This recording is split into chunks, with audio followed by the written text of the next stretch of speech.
Today, let us continue with the 9 stages of training the mind. Last time, we mentioned the first stage. The first stage is called mental placement. If you look at the summary, then you know the first is mental placement. We have 6 powers. Everybody has the 6 powers. The degree, the level of the power differs from person to person. The power of listening or hearing, the power of hearing, everybody hears. Unless you don't have that faculty, then you can't hear. So the power of listening, the power of reflection in your mind, the power of mindfulness, the power of vigilance, the power of enthusiasm, and the power of thorough acquaintance. So we try to analyze mental training in conjunction with the 6 powers. The higher you elevate your powers, the more you gain from the training your mind. So if your power of vigilance, you don't gear it up, you become quite lax with it, you become quite lazy with it, and you're not enthusiastic, then you cannot can't continue the training. So in other words, training the mind, your own mind, is a matter of how much you want to apply to it, how much efforts you want to apply to it. So it all depends on you, yourself. The Buddha gives the guidance and you apply the efforts. So the first one, when we're meditating, of course, as we started last time, we said that there are 3 A's in meditation. You have to remember the 3 A's, the 3 A's of meditation, generally. And the first A is adjustment to the body. Second A is adjustment to breath, and third is adjustment to the mind. And that's a very brief summary. Adjustment to the body, everybody should know about it. Whether you're at home or you are in here, you have to know the proper posture. You have to know if you want to cross the leg, how to do it. You can't lean against the wall with your back. Why? You should know about it. And you can't be too close to air conditioning or too close to a window where there's breeze. And it cannot be too warm or too cold. It's better to the cold side than the warm side. Say, if it's a little cool, it's always better than too warm. Because if it's too warm, you tend to go to sleep. So it's better to be a little cool. So that's why we need fresh air. Every time when we circumambulate, we want to open the doors so that fresh air comes in. Because if you close all your doors in the winter time, you have no oxygen. Not enough oxygen. When you don't have enough oxygen, you tend to doze off to sleep. So it's better to be cool. It's better to have no heat than to have too much heat. So you really have to check your environment first before training the mind. How important is training the mind? It's absolutely important. It concerns your way of living. It's your mind. It concerns your way of living. It concerns everything about enlightenment. It concerns about everything you do, you speak, and everything you think about. After you meditate for a short time, a thought arises without your attention, or actually your attention upon your object of meditation is distracted and forgotten after a while. This means the monkey has gone off, hopping from one branch to another.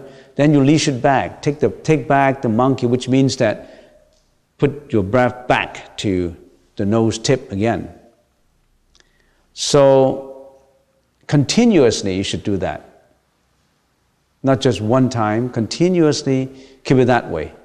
So meditation, don't think that meditation is passive and effortless. Some people say, oh, sitting there doing nothing. No, you're wasting your time. If you are meditating, you are sitting there and doing nothing, Just sit there and I'm relaxing. Sit there. I find I don't have time to relax. Just come to the temple and sit here and relax and just don't think about anything. You're wasting your time. Because meditation is working at your mind, working at it. You have to be intelligent, you have to be diligent, you have to be hardworking. You work at your mind all the time. You gear your mind towards concentration, towards samatha and vipassana. The earlier you control your mind, the earlier you become the master of yourself. If you don't notice it, you become the slave of your own mind. You react emotionally to the master of your mind. You become the slave. You could be the master, but you don't want to be the master. Because why? Because this master is being affected by outside objects. And you're being led further and further away from your own true mind. And you recognize this companion as a good companion, who is not your good companion. It gets you into reincarnation. So that continuous placement, which is the second stage. So it's very simple, right? It's mental placement is to inward, reflect inward object. Second is continuously, doing that continuously. For how long? If you can continuously do it without distraction, without forgetfulness, with concentration, if you can do it for half an hour, a miracle will come, wonders will come. But the mind is so wonderful that the realm of understanding that mind is almost unlimited. When the scientist opened his mind, he discovered things that not ordinary people could know. The mind is a wonder. Your mind, unless your mind is ruined, your mind, our mind is wonder. The mind leads you to enlightenment. The mind leads you to hell. The mind leads you to have a better relationship with your family. The mind leads you to success. The mind also leads you to failure, to inferno, to hell. Which one you prefer? If everybody knows the power of the mind, this world will be a much better world to live in. No more wars, no more fighting, no more crime. All purity. But it will not happen that way because of bad karma. We're always producing bad karma. All right, let's get to the third stage. It's patch placement. So let's start from then. If your mindfulness declines and you become distracted, swiftly draw your attention back and quickly become mindful that you have forgotten the object of meditation. We call it patch placement. In the first two, you're just a student of yourself. The first two, you're learning mental placement, you're learning that it should be continuous. The third one seems to be that you have promoted yourself to be your own teacher. You patch up the broken pieces now. You patch it up. What broken pieces? If your attention is drawn away by forgetfulness and distracted outward, you recognize this immediately and fix it again on the object of meditation. You must swiftly recognize distraction and patch it up with attention until your thought is abided on the object of meditation. Which means that word patching is for something, a piece of cloth is broken, like a hole in it, you patch it up. That means something is distracted, something is forgotten. You patch it up. In other words, you make up for it. No, I don't want that to go distracted, to go astray, to be forgetful. So let's patch it up. So you are the teacher of yourself. Now you are not just the student. You are also the teacher helping the student, correcting the student's mistake. You're correcting your own mistakes. And in the sutra, it is called patching. But if you want, don't just attach to the word, the meaning of the words. Don't just attach to the connotation of the word. You can always say, this placement is correcting placement. You can do it the same thing. The first is mental placement, to place it inward. The second is continuous placement. The third is correcting. Patching is correcting yourself. You don't necessarily have to so tied up with the word. You can change it. Mental placement and continuous placement, the first two, are investigating into the state of samatha. You were the student. Now you patch it up. Another example that I can give you is the cat has been looking for the rats, and he found the rats. He holds the rat with his claws, but not killing it. When some cats are like that, they don't eat rats. They catch the rat, they play with it, and they watch the rat in the distance. So if the rat moves, then the cat jump at it and hold it. It's just like that rat moves away. Your thought is being distracted. You forget, you're distracted away, and then the cat comes to hold it.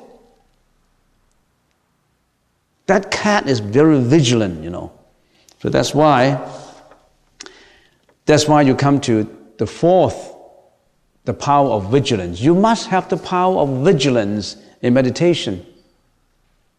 You see how wonderful is meditation. If a youngster learns meditation, he would increase his power in listening, he would increase his power in being vigilant, he increase his power in being mindful, and he increase his power in being enthusiastic. So the rat stays still, but the rat cannot stay still. The rat would move and go, and the cat will hold it down. Once he sees it move, then holds it down. So the cat always stays still, but fixes eyes on the rat, not allowing it to move, not allowing the rat to move. So that's continuously correcting it. So the rat moves, the cat hold it down still. The cat moves again, the rat moves again, the cat holds it down. So that's correcting placement or patch placement. So the first is mental placement, the second is continuous placement. You have to do it continuously. The third is correcting placement. The fourth is close placement. At the previous stage, the cat is away. There's a distance between the rat and the cat. So when the rat moves, it still moves. It moves. Your thought still goes away. And then the cat holds it down, then the thought comes back. But close placement means the cat is so close to the rat that one tinkling of inch of movement, the cat holds it down. It's because the cat is close. In other words, another thought comes, it just arises, and then you hold it down. In many instances, a thought comes and it continue and continue and continue without you noticing it, because that cat is sleeping. That cat is not vigilant. But the cat is so close that it moves and holds it down. And the distance is not far away. The distance is close. So with the previous mental stage, you recognize distraction and eliminate it. With this mental stage, you have eliminated distraction, and with effort, place your attention upon the object of meditation so closely. Close means close to the object of meditation, not far away. Here, your attention becomes much more refined and focused than the previous three stages. But still, it is not refined. It's not refined and the most focused, as it may occasionally be distracted too. Now you have to remind yourself that you need to further your practice of more efforts, and constantly remind yourself that you have to, you must not give up your focus. So that means the fourth is The cat is very, very close. You're improving. The first one is mental placement. The second is continuous. The third is what? Patching it up, correcting it. And the fourth is just so close to it. So there's close placement. The fifth, so as you practice more and more, if you come up to close placement, to some people it could be 5 years, 6 years, 7 years. To some people it could be a month. It could be just 15 days. For people who are not vigilant, for people who are not serious in meditation, for people who just sit and relax, it may take 10 years. But for people who really do it, it may take 10 days. And then now you come to the fifth stage, taming. You must have sufficient devotion, confidence, and faith in what you're doing to be successful. To achieve that, you have to know the benefits and merits you will obtain if you're successful in meditation. In other words, when you're meditating, you have to know, if I become successful in my enlightenment, if I become one-pointedness of mind, what merits would come? In other words, you have to gear up your confidence in it. You have to give yourself the confidence that if I can continue to do this, if you continue to do this, you would realize the power of your own mind. Because our mind has been used to wandering in the direction of greediness, hostility, and ignorance, and mental afflictions arise incessantly in everyday life and lead us to suffering. A bad karma have created and got us into suffering, physically and mentally. But if you're successful in being the controller of your own mind, you're taming it all the time. Your mind would lead you to achieve phenomenal feat, increasing your wisdom so that you can manage your life happily. Given meditation like that,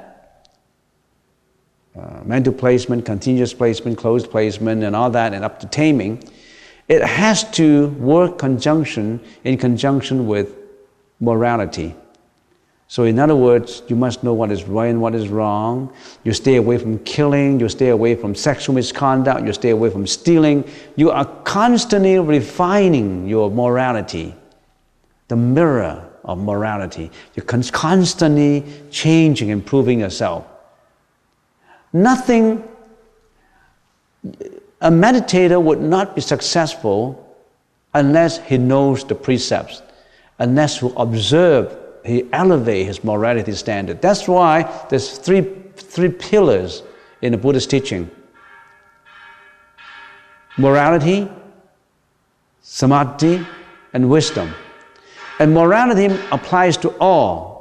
So in other words, if you're meditating every day, I'm increasing my wisdom, I'm increasing my power of listening, of vigilance, and yet when I go out to this world, I'm cheating, I'm taking drugs, I'm drinking, I'm not responsible for my family, I'm being lazy on the job, I commit sexual misconduct, I hunt, I fish, I kill animals.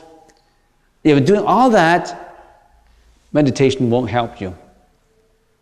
Because a successful meditator must have the foundation of good morality. It works hand in hand.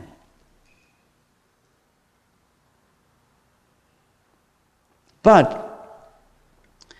if you're not observing the morality side of it, and you really concentrate, you'll still be a good concentrator. In other words, you'll still be a good meditator, but you won't be on the saintly path. So in other words, I'm a believer of positive thinking. I believe in the power of the mind. My mind can tell me to do anything I want. My mind can lead me to success in making money. My mind can make me successful in my exam. As long as I really apply to it, I work 24 hours a day, I work at that, you'll be successful. But you are selfish. You you're depressed, you have jealousy, you have hatred, you have ignorance, you have all that. But you still would be a good meditator. But you won't go to the right saintly path. You'll be a selfish individual with good concentration. So you're positive thinkers. You see the difference between positive thinking, people who just believe in positive thinking, and people who believe in the Buddhist teaching of positive thinking plus morality. If you're successful in that, plus the observance of conformity of Vinaya, of morality, then it works wonder for you. You're right on your path to enlightenment. You don't have to look for any teacher anymore. The Buddha is the teacher. Why do you have to go from one center to another center, buy all the videotapes, buy all the books of meditation? They have already got something valuable. They still want to look outside. We have a Chinese saying, the other wife is always more beautiful. Not your own wife. You got a beautiful wife, but you still think that the other wife is better.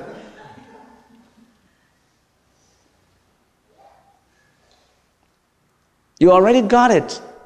Why do you have to ask for more? Why do you have to spend all the time in going to the library, going to the bookstore, and going to video shops, and going to everywhere to get information? You have got a lot of information, and now you've got everything in here. Why don't you just concentrate on what you're doing?